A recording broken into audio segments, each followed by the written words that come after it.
Thank you সবাইকে। আমরা আজকে হচ্ছে আমাদের এই agriculture A to Z total career planning নিয়ে প্রথম ক্লাস। আমরা ইন দা মিন টাইম আমরা সবাই সবার সাথে পরিচিত হয়েছি, কার কি জায়গা, কি নিয়ে আমরা জানতে চাই, আমাদের কেরিয়ার কে কোথায় দেখতে চাই, এগুলো নিয়ে মোটামুটি একটা জাস্ট ইন্ট্রোডাক্টরি কথাবার্তা হয়েছে।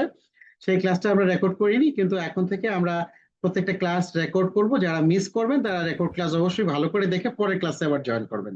তো আজকে যেহেতু বিগিনিং, আমরা একটু কিছু কথা বলতে চাই যে কথাগুলো আমরা না বললে আসলে আমাদের কোর্সের ভিতরে যাওয়া খুবই ডিফিকাল্ট। হ্যাঁ, তো একটু আমরা যদি দেখি, খুব সহজ করে দেখি, আপনারা ইয়ে করতে পারেন। আপনারা একটু জাস্ট মানে একটু দেখে যাবেন। আমি একটু বলি,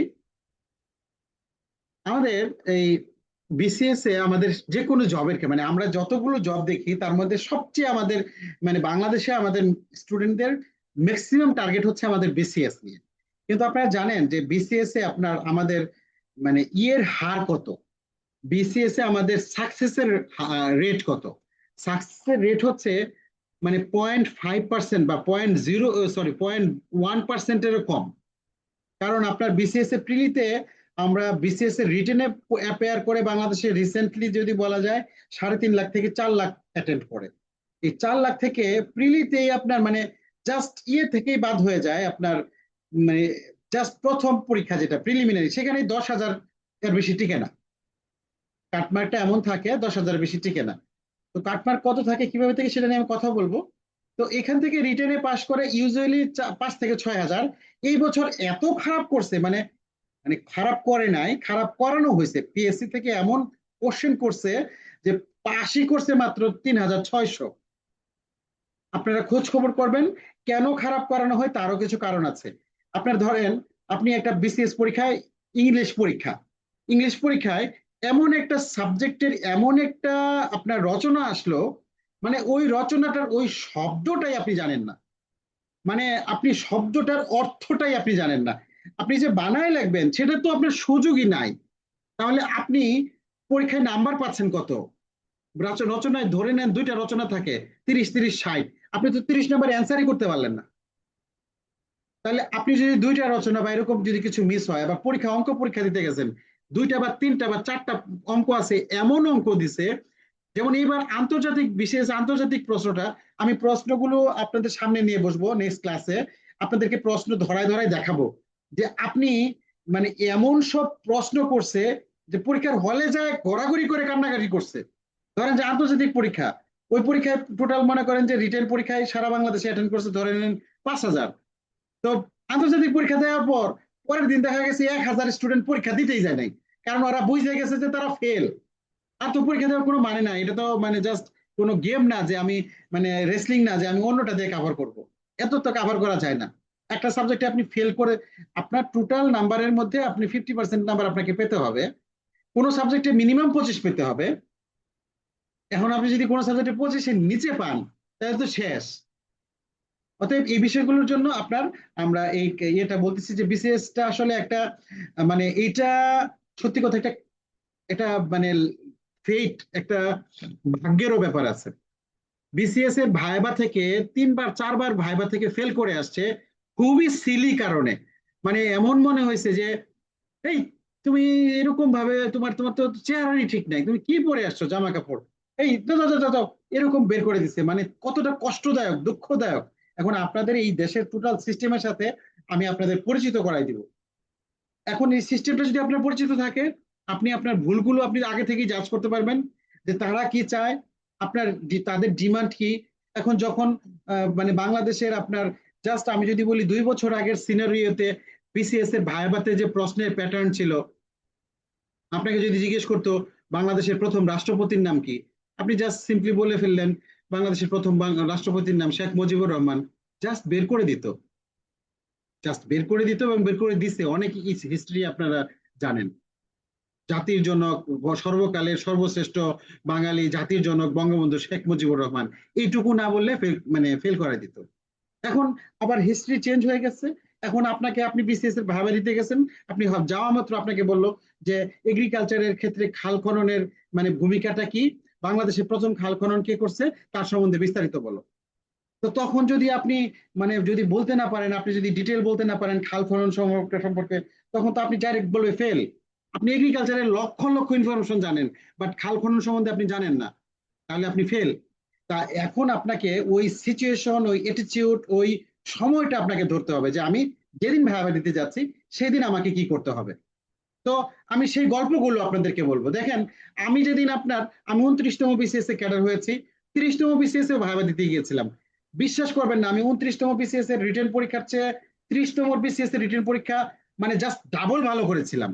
মানে আমার কাছে মনে হয়েছে ভাইবা বোর্ডে যদি আমি খালি মানে ফেস করে যদি মিনিমাম পাস মার্কটা পাই, তাহলে আমাকে ফরেন অ্যাফেয়ার্স ক্যাডার কেউ থামাইতে পারবে না। কারণ আমি মানে প্রথমবার যে পরীক্ষা দিয়েছিলাম আপনারা জানেন যে বিসিএস একবার দেওয়ার পর এটা আসলে জাস্ট, বিসিএসটা হচ্ছে যে আপনার একটা ওই যে অনেকে বলে যে আপনার বাচ্চা হওয়ার মতো, যার বাচ্চা হয় তা খালি হইতেই থাকে হইতেই থাকে। কিংবা যার দেখবেন আপনার বিয়ে হয় দেখবেন তার কপাল ভালো, মানে তার পাত্রী আসতে থাকে আসতে থাকে। আবার আপনাদের বন্ধু বান্ধব যেগুলার প্রেম একটাও হয় নাই, আজীবনেও প্রেম হয় না, পরে বিয়ে শাদী হয় না, এই অবস্থা। তো বিসিএস এর ক্ষেত্রে এরকম হয়েছে, আমি যখন সেকেন্ড টাইম বিসিএস এর ভাইবা বোর্ডে গেলাম, ব্রিটেন এত ভালো করেছি। তো ওর আগের দিন আপনার বাংলাদেশে একটা ঘটনা ঘটছে। তারেক মাসুদ, মানে ইয়ে আপনার যে চলচ্চিত্র পরিচালক তারেক মাসুদ, সে মারা গেছে রোড অ্যাক্সিডেন্টে মানিকগঞ্জে। তো আপনার বিশ্বাস করবেন না, ওই দিন বিসিএস এর ভাইবা বোর্ডে, ভাইবা বোর্ড থাকে 15 থেকে 16টা, সবাইকেই একটা মানে কমন প্রশ্ন জিজ্ঞেস করছে, এই তারেক মাসুদের স্ত্রীর নাম কি, তারেক মাসুদের মাটির ময়না সিনেমার নায়কের নাম কি, মাটির ময়না কবে কোন পুরস্কার বিজয় হয়েছে, বাংলাদেশের মুক্তির গান সিনেমায় মানে মুক্তির গান ছবিতে লিপসিং কারা করছে।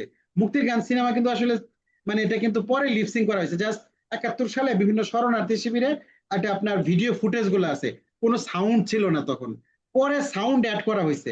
তো এই জিনিসগুলো মানে একেবারে পরের দিন আপনি ধরেন, আপনাকে বললাম আজকে যে আজকে থেকে আপনাকে পত্রিকা পড়তে হবে, ভালো করে পড়তে হবে।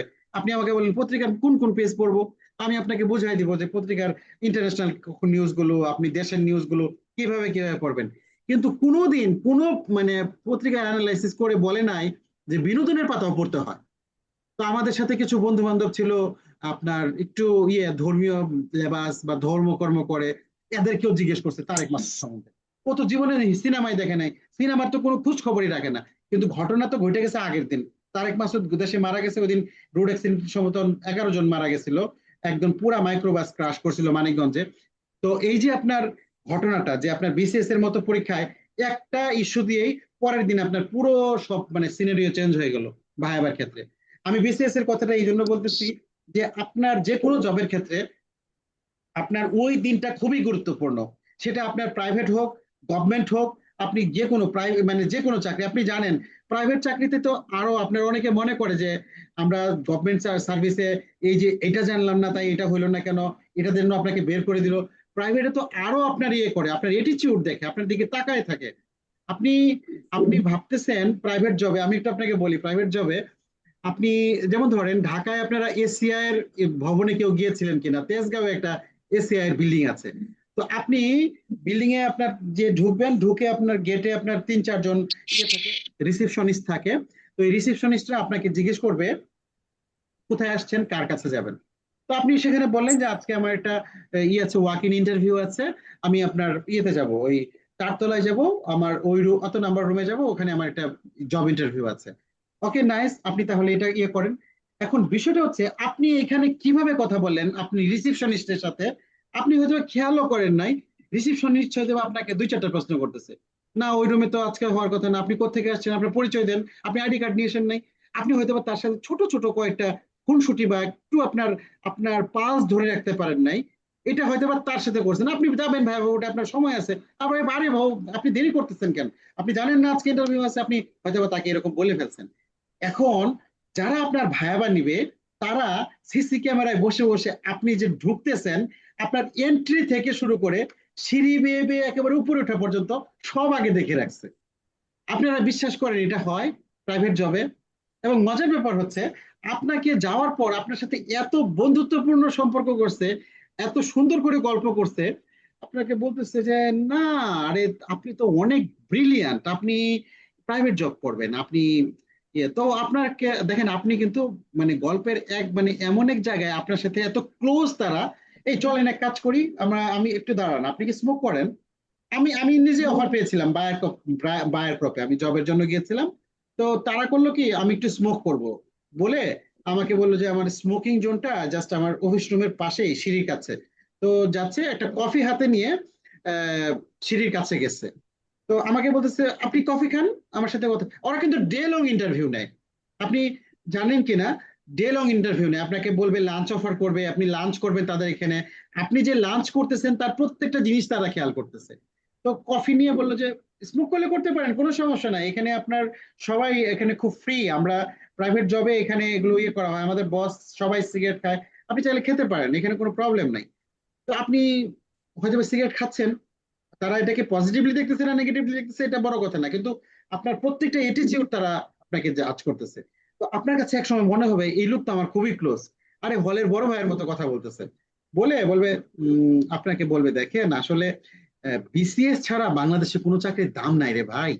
এই যে চাকরি করি মানে 9টা 5টা, কিসের 9টা 5টা রে ভাই, 10টা 11টা বাজা যায় অনেক সময়, মানে জীবনটা শেষ রে ভাই।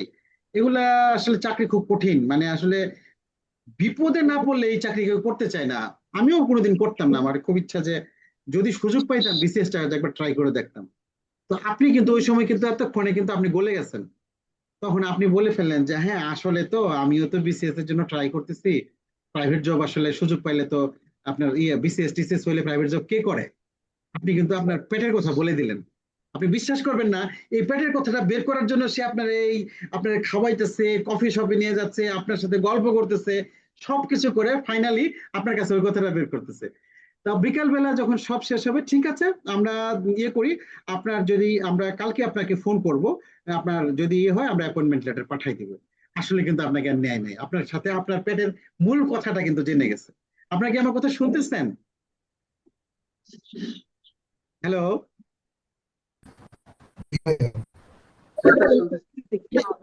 আমি আমাদের যে এক্সপিরিয়েন্স গুলো আমি আপনাদের সাথে শেয়ার করতেছি, এই এক্সপিরিয়েন্স গুলো আপনার যারা প্রাইভেট জব ইয়ে করে তারা আপনাকে বলবে, আমরা শুনবো তাদের কথা।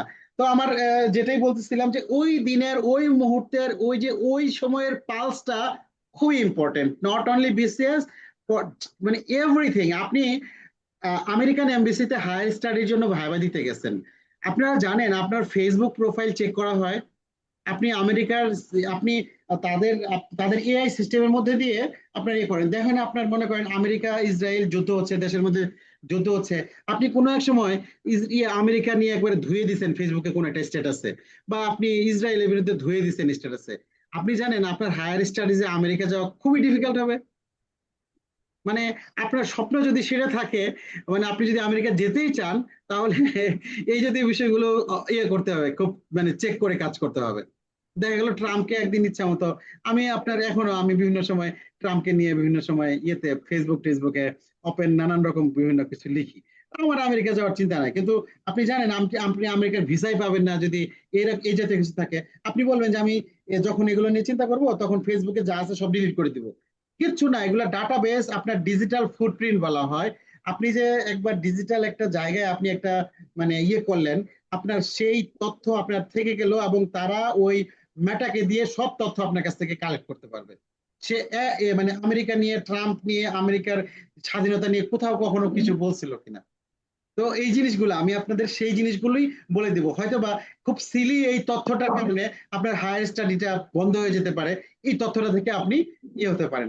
অথবা একটু সরি, আপনি হায়ার স্টাডিজে বিদেশে যেতে চাচ্ছেন, আপনি কোনোদিনই খেয়াল করেন নাই আপনার ব্যাংক স্টেটমেন্ট লাগবে, আপনার টাকা রাখা লাগবে ব্যাংকে, কত টাকা রাখা লাগবে, অথবা টাকা নাই আপনার, সেক্ষেত্রে আপনি কি করবেন, কোন দেশে যাবেন, সবকিছু নিয়ে কথা হবে। ওকে, তো আমি একটু আপনাদের সাথে একটু ইয়ে করি।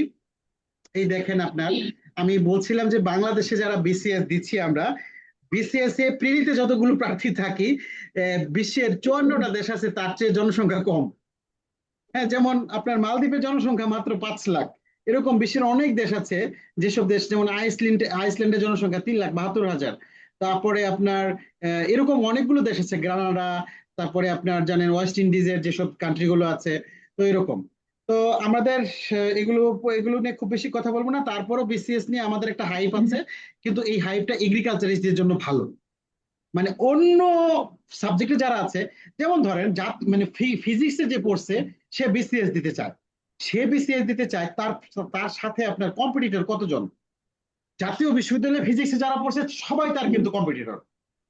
ইভেন অনেকগুলো টেকনিক্যাল পলিটেকনিক্যাল বিভিন্ন ইয়ে থেকে তারাও আপনার তার সাথে কম্পিট করবে। তো আপনি যদি ফিজিক্সের ছাত্র না হয়ে এগ্রিকালচারের ছাত্র হন, বাংলাদেশে এগ্রিকালচারে আপনার প্রতি বছর বিসিএস, এই বছর বিসিএস রিটেনে যারা অ্যাপ্লাই করছে, আপনি জানেন মানে এইবার যারা রিটেন দিচ্ছে তারা নিশ্চিতভাবে সবার ভাইবা হবে, ভাইবাতে সবাই টিকবে। মানে হয়েছে কি আপনার মাত্র 3,500 টিকছে বিসিএস এর রিটেনে এই বছর। তো বিসিএস এর 3,500 টিকা মানে এগ্রিকালচারে টিকছে মাত্র 200 না 250। পদ আছে বোধহয় 180টার মতো। মানে যারা টিকছে এক কথায় ভাই ভাই যারা খালি ভাই ভাই যদি খালি তারা এক কথায় কানা কুড়া নেংরা বা এরকম, আমি প্রতিবন্ধীকে ওইভাবে খারাপ ভাবে ওইভাবে বলছি না, মানে এক কথায় সে যদি রেসপন্স করতে পারে তাহলে অবভিয়াসলি সে টিকবে। সো আমাদের এই জিনিসগুলো আমি একটু কথা বলে নিই, আপনাদের সব কথা তো উত্তর দিব আজকে প্রথম ক্লাসে, একটু খেয়াল করে দেখেন। আমরা অনেক মানে শেষ না করা পর্যন্ত আপনারা আজকে একটু ধৈর্য ধরে শুনেন। তো আমাদের কিন্তু গভর্নমেন্ট ইয়ের বাইরেও কিন্তু অনেকগুলো জব আছে, প্রাইভেটে আছে, ব্যাংকে আছে, টিচিং আছে, মাল্টি ন্যাশনাল অনেক কোম্পানি আছে যেগুলো খুব ভালো পে পে করে। ব্রিটিশ আমেরিকান টোবাকোতে এখন আপনি যদি জয়েন করেন, এখন মিনিমাম 1 লাখ টাকা আপনার বেতন হবে। একটা বিসিএস ক্যাডার হিসেবে আপনি যদি জয়েন করেন আপনার বেতন হবে মাত্র 35 থেকে 36 হাজার টাকা।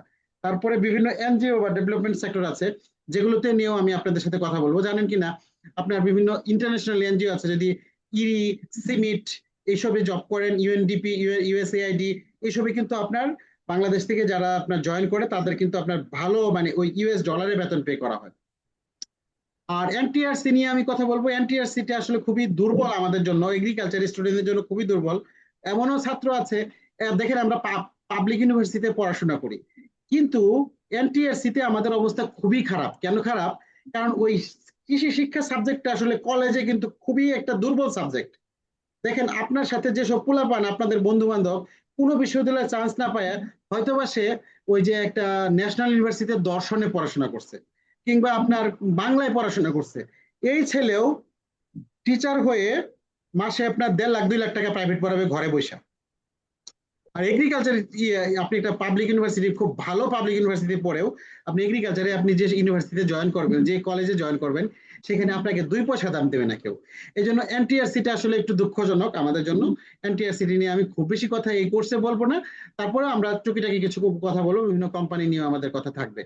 তো দেখেন আমাদের এখানে অনেকগুলো জবের আপনার ইয়ে দিয়েছে, লিস্ট দিয়েছি আপনার। বিশেষ করে যদি আমি প্রাইভেট জবের কথা বলি, এখানে দেখবেন ব্রাক আছে, বা ব্রাক থেকে আমাদের একজন লেকচারার থাকবে, তারপরে ইস্পাহানি আছে, মেটাল আছে, লালতির আছে, এগুলো নিয়ে কথা হবে আসলে অনেক কিছু। আবার একটা ক্লাস আপনাদের নিব, সবাই খেয়াল করেন, আপনারা সবাই ভাববেন আমি আপনাদেরকে একটা হাইপে তুলে দিব, একেবারে খুব ভালো জব, এইটা করলে একেবারে ব্যাপক কিছু হয়ে যাবেন। আমি কিন্তু তা করব না, আমি ব্যালেন্স করব, আপনাকে সবকিছু দেখাই দিব। প্রাইভেট সেক্টরে যারা সাকসেস পেয়েছে, যাদের সাকসেস স্টোরি আমরা শুনবো, আবার ঠিক একই সাথে আমি একটা ক্লাস রাখবো। সেই ক্লাসটা হচ্ছে মানে সব মানে দুঃখজনক ঘটনা, কেন আমি মানে চাকরি ছাইড়ে দিলাম, কেন আমি এসিআই তে 1.5 লাখ টাকা বেতন পাওয়ার পরেও চাকরি ছাইড়ে দিলাম, কেন আমি ব্রিটিশ আমেরিকান টোবাকোতে 2 লাখ টাকা বেতন পাইও চাকরি ছাড়ে দিলাম। জীবন একেবারে শেষ করে দেয়, পানি করে দেয়, রক্তকে পানি করে দেয় ব্রিটিশ আমেরিকান টোবাকোতে। আমি একটু আগে বলছি 1 লাখ 1.5 লাখ টাকা বেতন দেয় আপনাকে, আবার বলছি রক্তও পানি করে দেয়। কিভাবে আপনি এখানে কেরিয়ার মানে গ্রো করবেন, এই জিনিসগুলো সবকিছু আপনাকে আমি বলবো, এবং আমাদের সাথে রিয়েল এক্সপিরিয়েন্স যারা, তারা আপনাদের সাথে কথা বলবে। আচ্ছা, তো সেক্টর এইখানে আপনার আছে, ইভেন বিভিন্ন রকম টিভিতে মিডিয়াতেও আপনার কিছু ইয়ে করা যায়। তো এইখানে আমি আপনাদের সবাইকে বলি, আমরা বাংলাদেশে একটা বড় সমস্যা হচ্ছে, এই যে একটু আগে বলেন, কেউ বলল আমাকে রিসার্চ ইনস্টিটিউশনে চাকরি পেতেই হবে, এটা তার একটা প্যাশন হতে পারে। হ্যাঁ, কিন্তু একটা জিনিস খেয়াল রাখেন, আমাদের দেশে সব ডিম কখনো এক খাঁচায় রাখবেন না। সব ডিম এক খাঁচায় রাখলে কোনো কারণে খাঁচাটা যদি ভেঙে যায় বা পড়ে যায়, তাহলে সবগুলা ডিমই কিন্তু গেল। আপনার ডিমগুলো আলাদা আলাদা খাঁচায় রাখেন, কিছু কিছু ডিম এক খাঁচায় রাখেন, আরেক খাঁচায় রাখেন। মানে হচ্ছে আপনি যদি ব্যাংকের প্রস্তুতি নেন, আপনি যদি বিসিএস এর প্রস্তুতি নেন, আপনি যদি রিসার্চ ইনস্টিটিউশনের প্রস্তুতি নেন, আপনার একটা হলো আপনি তাও মানে সাকসেসফুল। কিন্তু সারা জীবনে রিসার্চ ইনস্টিটিউটের পিছনে ঘুরতে ঘুরতে ঘুরতে ঘুরতে শেষ পর্যন্ত কিছুই হইলো না। আপনারা জানেন বাংলাদেশে ম্যাক্সিমাম যারা প্রাইভেট সেক্টরে যায়, মানে বিশেষ করে ভালো ইউনিভার্সিটি যারা বিএইউ, শেরেবাংলা, গাজীপুর এগ্রিকালচার ইউনিভার্সিটি, এখানে বড় ক্রাইসিসটা কি হয় জানেন? 30 বছর বয়স পর্যন্ত বিসিএস এর পিছনে ছুটতে ছুটতে ছুটতে ছুটতে লাস্টে বয়স যখন 31-32 হয়ে গেছে, আর কোনো সার্কুলারে তার অ্যাপ্লিকেশন করা নাই, সে গিয়ে তখন প্রাইভেট জবে যায় চেষ্টা করে। কিন্তু আপনি জানেন কি না, ততদিনে কিছু, মানে আমি, আপনারা কিন্তু আমার একটা কথাই কখনো মানে ইয়ে করবেন না, আমি দুর্বল ইউনিভার্সিটি আর সবল ইউনিভার্সিটি বলবো এই অর্থে যে বাংলাদেশ কৃষি বিশ্ববিদ্যালয় পুরনো, শেরেবাংলা কৃষি বিশ্ববিদ্যালয় পুরনো, হ্যাঁ, গাজীপুর এগ্রিকালচার ইউনিভার্সিটি পুরনো ইউনিভার্সিটি। এখন যদি আমি হবিগঞ্জকে দুর্বল ইউনিভার্সিটি বলি, কিংবা আপনার এই যে আপনার সিলেট কৃষি বিশ্ববিদ্যালয়কে দুর্বল ইউনিভার্সিটি বলি, কেউ কিন্তু রাগ করবেন না, কারণ এটা আমার জাস্ট একাডেমিক স্বার্থে বলতেছি। এবং আপনি যদি এই রাগটাকে আপনার নিজের প্যাশন হিসেবে নিয়ে আসেন, তাহলে আপনি ভালো করবেন। তো এই যে আপনার দেখা গেল যে আমার আমার বয়স 32 হয়ে গেছে, আমি বাংলাদেশ কৃষি বিশ্ববিদ্যালয় থেকে বিসিএস এর জন্য 6-7 বার চেষ্টা করেও চাকরি হয় নাই।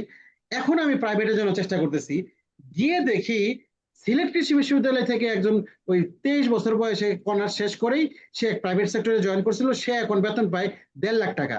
আমার তার আন্ডারে সে অলরেডি 4টা প্রমোশন পেয়ে গেছে, আমার গিয়ে তার আন্ডারে একদম ইনিশিয়াল জব 32,000 টাকা দিয়ে জয়েন করতে হচ্ছে। আপনি কি খেয়াল করতে পারছেন প্রবলেমটা কোথায়? সো আমাকে যদি যদি এরকম মানে আরো আগেই যদি জয়েন করতে পারতাম, তাহলে আমার কিন্তু এত খারাপ অবস্থা থাকতো না। সো আমরা কোথায় কতটুকু আপনার করব, ইন ডেপথে আপনার চেষ্টা করব, সেটা কিন্তু মাথায় রাখতে হবে। ওকে, তো আমরা BCS, research, bank, private, study abroad সবকিছু নিয়ে কথা বলবো। তো স্পেশালি যদি এখন বিসিএস নিয়ে কথা বলি, কারণ বিসিএস এর ক্ষেত্রে আমাদের বাংলাদেশের মেয়েরা বা মেয়েদের ক্ষেত্রে ছেলেদের ক্ষেত্রে মেয়েরা বিসিএস পেলে তো আর কোনো কথা নাই। সো আমরা একটু বিসিএস নিয়ে করি। দেখেন বিসিএস এর প্রশ্ন কিন্তু কিছু প্রশ্ন এমন আনারি হয়, আপনারা মনে করে নেন বা আমরা ধরে নেই এইটা কোনো প্রশ্ন হইলো। আমরা 29তম বিসিএস এ আসছে, বাংলা বর্ণমালায় স্বরবর্ণ কয়টি? বাংলাদেশের জাতীয় ফল কয়টি? এটা আসছে 30তম বিসিএস, আমি সেই পরীক্ষা দিয়েছিলাম। বাংলাদেশের রাজধানী কোথায়? 33rd বিসিএস এ আসছিল, আমি সেই পরীক্ষা অ্যাটেন্ড করেছিলাম। আপনি কি ভাবছেন যে এই প্রশ্নটার, এই 3টা প্রশ্নই প্রায় 50% লোকে ভুল করছে পরীক্ষার হলে? কেন ভুল করছে, কিভাবে ভুল হয়? বিসিএস পরীক্ষাটা কিন্তু শুধুমাত্র একটা পরীক্ষা না, এটা একটা মাইন্ড গেম। আমরা যেবার বাংলাদেশের জাতীয় ফল কোনটি পরীক্ষা দিতে গেছি, ওইবার বাংলাদেশের জাতীয় গাছ হচ্ছে আম গাছ, এটাকে আপনার জাতীয় গাছ হিসেবে ঘোষণা করছে। আপনি জানেন যখন বাংলাদেশের জাতীয় ফল দেখছে, সব জায়গায় আম গাছের মধ্যে টিক মেরে দিয়ে আসছে। আর বাংলাদেশের রাজধানী কোথায়, ওইবার ঢাকা দক্ষিণ আর ঢাকা উত্তর এই দুই ভাগ করছে। মানে ঢাকা সিটি কর্পোরেশনকে উত্তর এবং দক্ষিণ দুই ভাগ করে আপনার ডিসিশন নিচ্ছে যে ঢাকা এখন দুই ভাগে বিভক্ত। এইটা করার পর আপনার অনেকে কনফিউজড হয়ে গেছে। সো পরীক্ষার হলে আপনাকে কনফিউজ করতে গিয়ে দেখেন এই যে এমন সব আপনার করে আপনার প্রশ্ন করে, দেখেন আপনারা কি দেখতে পাচ্ছেন, এই যে আপনার দেখেন নিশিথিনি বানান, নিচের কোন বানানটি শুদ্ধ, নিচের কোন বানানটি শুদ্ধ, পিপিলিকা পিপিলিকা পিপিলিকা পিপিলিকা। মানে প্রশ্নটা এমন প্রশ্ন করে, জমস, এই দেখেন জমস, আপনি ধরতেই পারবেন না যে এটা কোনটার অ্যান্সার আসলে হওয়া উচিত বা কোনটা হবে। এরকম প্রশ্ন করে আপনি 2-4টা প্রশ্ন, বাংলাদেশের রাজধানী, বাংলাদেশের ফলের নাম, জাতীয় ফুলের নাম, এগুলো থাকতে পারে। কিন্তু ম্যাক্সিমাম প্রশ্ন এরকম করে দেখেই দেখেন, আপনারা একটু দেখেন গত কয়েকটা বিসিএস এর প্রিলিতে খেয়াল করে দেখেন, কোনোবারই এমন হয় নাই যে 130 পাওয়া লাগছে কাটমার্ক। সবচেয়ে সহজ প্রশ্ন হয়েছিল 44তমতে, সেই 44তমতেও 123 কাটমার্ক আসছে, 43তমতে 110, 41তমতে 98, 40তমতে 102, 38তমতে 110। এর মানে কি জানেন? আমরা যত কিছুই বলি, পরীক্ষার হলে গিয়ে আমরা ওই রকম সিলি ব্যাপারগুলোতে প্রচুর ভুল করে আসি, এবং ভুল করে দেখেই আমরা 120 মানে 123 কাটমার্ক আসে, 110 বা 98 কাটমার্ক আসে। এখন বুঝতে পারছেন, আমরা পরীক্ষার হলে শুধু পড়াশোনা করে গেলেই হবে না, মাইন্ডটাকে সেট আপ করে নিতে হবে, কনফিডেন্স লেভেলটাকে বাড়ায় নিতে হবে। এই কনফিডেন্স লেভেল বাড়ানোর জন্য আপনাদের সাথে কোর্স করা। এই 40টা দিন বা 40টা ক্লাসে যদি আপনি আমাদের সাথে কোর্স করার পর যদি আপনার কনফিডেন্স লেভেলটা বাড়ে, আপনি যদি আগের চেয়ে 2 4 5 নাম্বার বেশি পান, 10 নাম্বার বেশি পান, সেটাই হবে আমাদের সাকসেস। এবং আমি আশা করি ইনশাল্লাহ আপনি যদি আমার সাথে কোর্স করেন তাহলে অবশ্যই আপনারা সেই জায়গাটায় পৌঁছাতে পারবেন। তবে একটু সময় দিতে হবে, প্রথম ক্লাস দেখে আপনারা বিভ্রান্ত হবেন না। আচ্ছা, আমরা যারা এখন বিগিনার আছেন এখানে আমার সাথে, আপনার অনেকে সেকেন্ড সেমিস্টারে আছে বা ফার্স্ট ইয়ার সেকেন্ড ইয়ারে আছে, তারা বা একদম মানে এখন কেবল অনার্স শেষ হয় নাই, তারা কে কোথায় ইয়ে করবেন দেখেন। আমরা যারা এখন অনার্স পড়াশোনা করতেছি তারা পেপার, তারপরে জেনারেল নলেজের একটা বই অন্তত পক্ষে, কারেন্ট অ্যাফেয়ার্সটা অন্তত পক্ষে আমাদের পড়তে হবে। মানে কারেন্ট অ্যাফেয়ার্সটা প্রতি মাসে পড়তে হবে। কিভাবে পড়তে হবে? একদিন আমি শুধু আপনাদের কারেন্ট অ্যাফেয়ার্স পড়া শেখাবো। দেখেন, একটা কারেন্ট অ্যাফেয়ার্সে প্রতি মাসে একটা কারেন্ট অ্যাফেয়ার্সে মানে 2 থেকে 3 হাজার তথ্য থাকে। কিন্তু এই তথ্যের মধ্যে রিপিট তথ্য থাকে 1200 থেকে 1500 থাকে রিপিট তথ্য, মানে ওইটা প্রতি প্রতি কারেন্ট অ্যাফেয়ার্সে ওরকম তথ্য থাকে। তার মধ্যে তাইলে তথ্য মানে নতুন তথ্য পাইলেন আপনি সেখানে মাত্র 300 বা 500 তথ্য থাকলো। এই 300 বা 500 তথ্য থেকে আপনাকে পড়তে হয়, পড়ার জন্য তথ্য, ইম্পর্টেন্ট তথ্য আছে বড় জোর 100 তথ্য। তাইলে এই যে আপনি 100 তথ্য, এটা স্ক্রিনিং কিভাবে করবেন সেটাই হচ্ছে ইম্পর্টেন্ট। দেখেন ইয়েতে কারেন্ট অ্যাফেয়ার্স এটা থাকে যে আপনার গিনেস বুকে কাঁচামরিচ খেয়ে নাম লেখাইলেন এই ভারতের এক সুন্দরী তরুণী। তাইলে এই কাঁচামরিচ খেয়ে গিনেস বুকে নাম লিখছে, এটা আপনার জানার দরকার নাই। বিচিত্র তথ্য থাকে, নায়ক নায়িকার তথ্য থাকে, অনেক কিছু থাকে, সব আপনার জানার দরকার নাই। খেলাধুলা রিলেটেড বিভিন্ন রেকর্ড থাকে, সব পড়ার দরকার নাই। আচ্ছা, আর 1 মিনিট আছে এই ক্লাসে। আপনারা দয়া করে আমার সাথে আজকে লাস্ট সেগমেন্টেও আপনারা থাকবেন, আমরা আরো আধা ঘন্টা একটু ক্লাস নিব। প্রথম ক্লাস তো একটু দয়া করে শুনেন, আমরা আর একটু ডিপে যাই। প্রথম ক্লাসের পর পরবর্তীতে আমাদের ক্লাসগুলো ইনশাল্লাহ সহজ হবে। হ্যাঁ, তো এই যে এইভাবেই বললাম যে আপনাকে পড়তে হবে প্রথম দিকে আপনার জেনারেল নলেজ গুলো এখন থেকে। দেখেন, ভিয়েতনামের মুদ্রার নাম কি? এটা তো কোনোদিন চেঞ্জ হবে না। কিংবা শ্রীলঙ্কার রাজধানীর নাম কি? এটা তো চেঞ্জ হবে না। এটা তো ফার্স্ট ইয়ারে আপনি পড়তে পারেন, সেকেন্ড ইয়ারেই পড়তে পারেন। আমেরিকার ভাষার নাম কি? আবার আমেরিকার আদিবাসী কারা, রেড ইন্ডিয়ান কারা, ওয়েস্ট ইন্ডিজের কয়টা দেশ আছে,